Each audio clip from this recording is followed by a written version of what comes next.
What's up mga kano, isang maulang araw. So ngayon nga ay ito na ang ating vlog for bualaw or binatog. Ito nga pala yung kadugsong ng aming money hunt kahapon.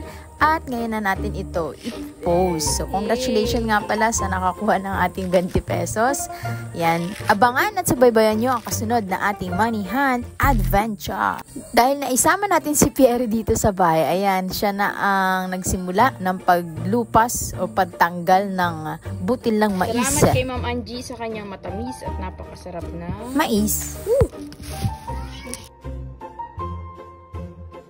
Dami na.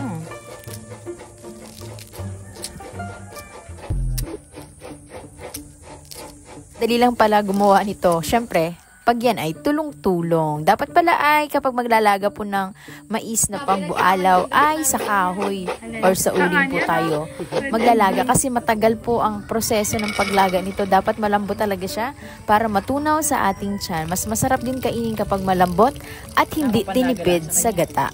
So kahapon ay medyo matigas-tigas po yung luto namin dahil nga gagamitin namin siya sa palaro. Pero anyways, ay niluto ko ulit siya para lumambot-lambot pa ng konti para makain ng hapunan. Ilalaga nga po pala yan sa tubig medyo madami para sakto yung pagkakalaga sa kanya at hindi siya kumate or masunog ang ilalim. Haluin po natin yan kada kulo para maging even or maging pantay ang pagkakalaga sa kanya.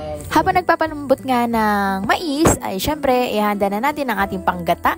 Ayan, isang buong nyug po ito at isang gata lang din. Kumbaga yung unang gata na to, wala ng pangalawa. Para puro na nating ilalagay dito sa ating nalaga na mais. Ayan, lalagay na po natin pag alam na natin na luto na ang ating mga butil ng mais. At syempre, hahaluin natin yan ng dahan-dahan.